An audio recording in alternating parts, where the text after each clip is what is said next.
It's the Real News Network. I'm Sharmini Pires coming to you from Baltimore.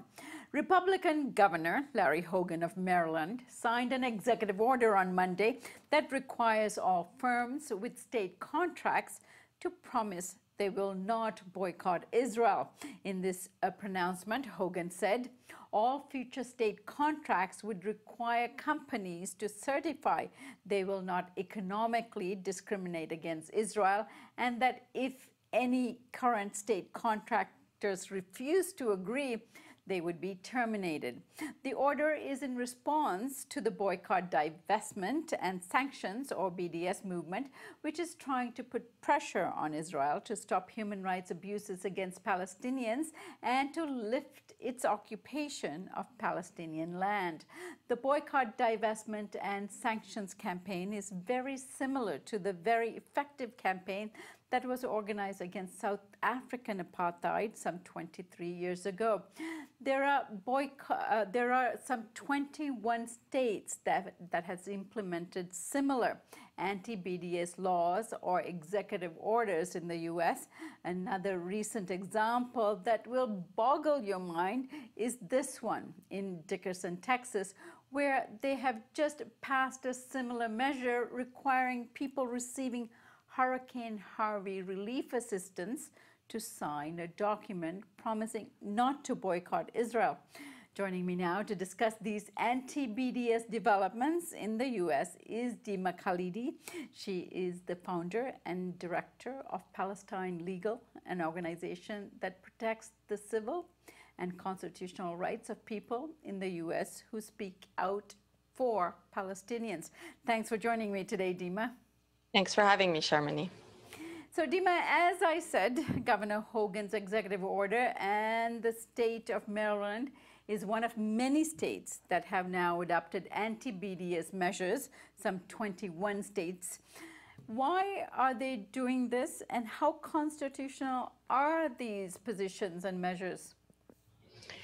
Well, the reason that we're seeing these now 22 laws actually is because of the growing effectiveness of the grassroots movement for Palestinian rights, which includes efforts to boycott, divest from, and sanction Israel for its illegal activities and its decades of violations of Palestinian human rights. As we see more and more churches and student governments and even NFL players supporting boycotts for Palestinian rights, we're seeing the Israeli government, along with Israel advocacy groups in the U.S., looking for more and more ways to silence this growing grassroots movement. And so in addition to seeing this legislative assault on our right to boycott for Palestinian rights, we're also seeing all over the United States efforts to shut down the conversation about Israel-Palestine. So our work, for example, encompasses these kinds of efforts on campuses around the country, which include attacks on students, efforts to censor and punish them for protesting and speaking out and putting on events that raise awareness about Palestine. So we have to see these efforts in the context, in this larger context of this very well-resourced effort to shut down the entire grassroots movement for Palestinian rights in the U.S. and internationally. But these BDS laws certainly illustrate this top-down approach to this issue. Now, I understand, Dima, that some legal challenges to these measures have been brought about by the ACLU. How effective are these challenges, and are we seeing some successes here? Well, the ACLU lawsuit in Kansas is the first to actually challenge one of these laws. It is on the basis that these laws violate our First Amendment rights to engage in boycotts to effect social, economic, and political change. There have been several bills similar bills that have been defeated, including in Maryland. For 3 years in a row, the legislature has failed to pass such an anti-BDS law because of First Amendment concerns and because of a very strong grassroots opposition to this legislation. And that's why we're seeing Governor Hogan going around the legislative process to issue an executive order, just like Governor Cuomo in New York did after such efforts failed in the legislature. So we're confident that the legal challenge in Kansas will prevail, will confirm our First Amendment rights to engage in this kind of political activity, especially at this time when our right to dissent has to be protected more than ever. Right.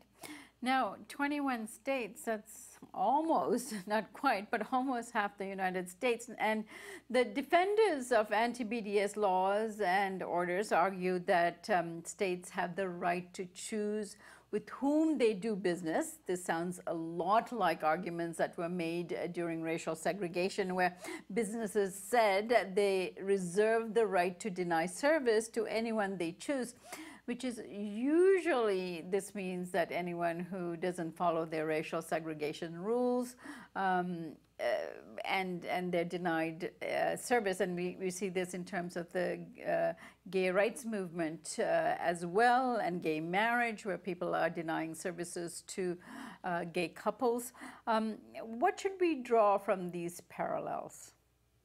Well, the parallel that should be made is with the civil rights era boycotts.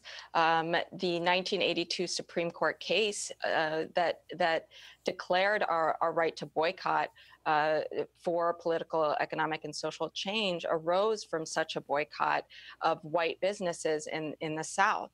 And the Supreme Court said that when we use our collective voices to try to affect such change, it is protected by the First Amendment.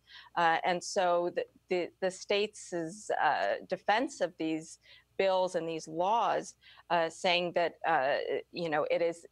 it amounts to their own speech rights, it does not hold water here.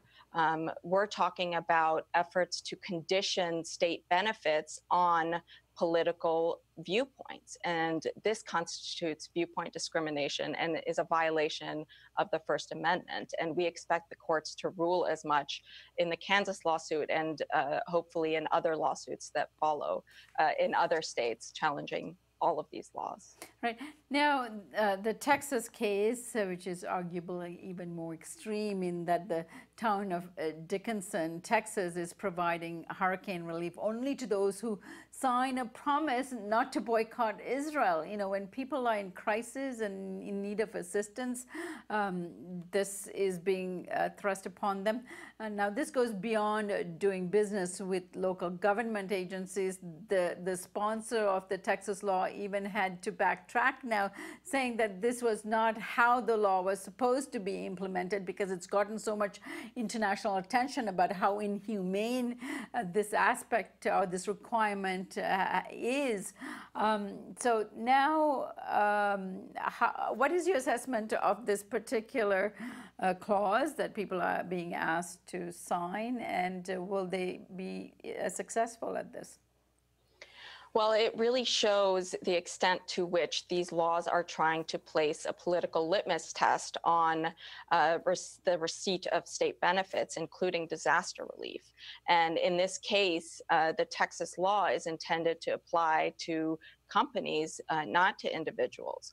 So in addition, it also illustrates the way that these laws can be misconstrued, misapplied, and also create confusion, and it really shows the broader intent of these laws, which is to chill our speech on these issues, our involvement in campaigns to boycott for Palestinian rights.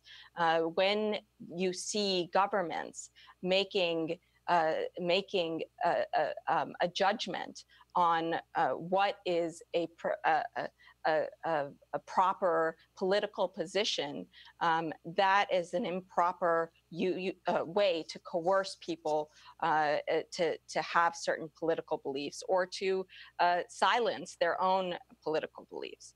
So I think this particular case, this Texas case, really illustrates what is fundamentally wrong with these laws and why we need to protect our rights to engage in these kinds of collective grassroots means of challenging systematic injustices like we see in Palestine. Right. Now, although the state of Israel is supporting this anti-BDS legislation, and in fact they're out there lobbying in some of the states to make sure that it takes place, some Jewish groups in the U.S. have come out against them. For example, Rabbi Rick Jacobs, the president of the Reform Movement, which is the largest Jewish movement in North America, told the newspaper Haaretz, and let me quote here, "The seriously unfortunate consequences of the proliferation of these anti-BDS bills and now the law in the states is that they have turned support for the current Israeli government policies into a litmus test, even in arenas where Israel should not be a part of the discussion." What is your take on these laws? Well, that's right, that they do create these litmus tests. And we have seen certain organizations, Jewish organizations, Zionist organizations, realizing that these bills are not the way to go. But what we also have to keep in mind is that this is really part of a much larger effort to silence Palestine advocacy, and we have to challenge that as a whole. We can't just go after these laws. We have to challenge the intimidation, the censorship that is happening around the country of Palestine advocates, and this is one part of that larger effort.